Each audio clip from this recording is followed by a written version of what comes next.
Hello' friend, আপোনালোকে চাই আছে আছাম ফেক্ট চেনেল আৰু চেনেলটো যদি ছাবস্ক্ৰাইব কৰা নাই আপুনি নিশ্চয় কৰি ল'ব, কাৰণ এনেকুৱা ধৰণৰ ভিডিঅ' আপুনি সদায় সদায় পাই থাকিব। ফ্ৰেণ্ড, আজিৰ ভিডিঅ'টো হ'ল হোৱাটছআপত ডিলিট হোৱা মেছেজবোৰ আপুনি কেনেদৰে চাব পাৰে এটা এপছৰ জৰিয়তে। ভিডিঅ'টো আৰম্ভ কৰোঁ, বেছি দেৰি নকৰোঁ। প্ৰথমতে যাব আপুনি প্লে' ষ্টৰত গৈ ওপৰত চাৰ্টটোত লিখিব নটিছ ছেভ। ঠিক আছে, নটিছ ছেভ মই অলৰেডি আহি গ'ল। তলত মাৰাৰ লগে লগে এনেকুৱা ধৰণৰ এটা ঘণ্টাৰ নিচিনা এপছ আহিব। এইটো ইনষ্টল কৰি ল'ব। মই ইনষ্টলত দি দিলোঁ, ইনষ্টল হৈ আছে। ঠিক আছে, এইটোত বহুত ধুনীয়া এপছ হয় এটা। এইটোৰ জৰিয়তে ডিলিট হোৱা মেছেজবোৰ আপুনি চাব পাৰে। চ' ইনষ্টল হৈ গ'ল, ইনষ্টলিং হৈ আছে। অ'পেন কৰিলোঁ, অ'পেন কৰাৰ লগে লগে এনেকৈ আহিছে, কাৰ্ড চিনটো মাৰিব, এলাও, বাছ নেক্সট। এই নটিছ ছেভ অপশ্যনটো অন কৰি দিব, এলাও। ঠিক আছে ফ্ৰেণ্ড, এতিয়া আৰু বেক কৰিব, বেক কৰিলোঁ, অলপ ল'ডিং হ'ব, ল'ডিং কমপ্লিট, নেক্সট কৰিব। ইয়াতে লিখা আছে ছেভ নটিফিকেশ্যন, সেইটোত অ'কে কৰিব। কৰাৰ লগে লগে অল এপছ বুলি লিখা আছে, অন কৰা আছে। যিহেতু আমাৰ হোৱাটছআপটো দৰকাৰ, তো হোৱাটছআপটো আমাৰ অন ৰাখিব লাগে, বাকী of. So' all apps of কৰি দিলোঁ। কৰি দিয়াৰ পিছত হোৱাটছআপটো ক'ত আছে, হোৱাটছআপটো আমি অন কৰি দিম। এইটো হোৱাটছআপটো অন কৰি দিওঁ, আকৌ বেক কৰিব। কৰাৰ পিছত ওপৰত লিখা আছে শ্ব' এণ্ড ষ্টেটাছ বাৰ, এইটোত অ'কে কৰিব।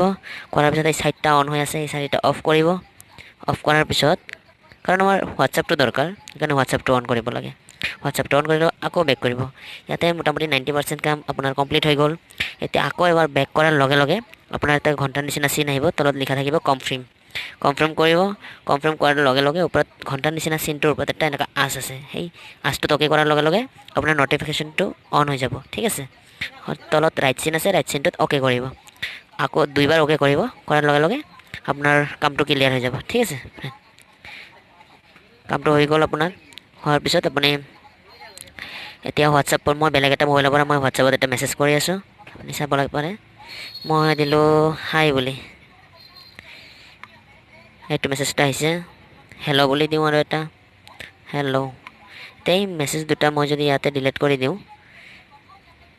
ইয়াতে যদি ডিলিট কৰি দিওঁ মেছেজ দুটা, সেইটো মোবাইলত কেনেকুৱা ধৰণৰ হ'ব,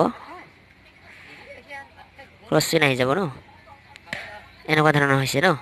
ঠিক আছে, এই মেছেজটো এতিয়া কেনেকৈ চাব, ওপৰত নটিফিকেশ্যনৰ পৰা এনেকৈ টানি দিব। টানি দিয়াৰ লগে লগে ফোন নটিফিকেশ্যন ছেভ আছে, আগত দুটা দি ট্ৰাই কৰিছিলোঁ। অ'কে কৰিব, ইয়াতে আছে। ঠিক আছে, হাই হাই হেল্ল' দুটা লিখাই আছে, চাওক ডাইৰেক্ট হাই আছে, হেল্ল' বুলি দিছে। ঠিক আছে, আৰামত চাব পাৰে মেছেজবিলাক, হেল্ল'।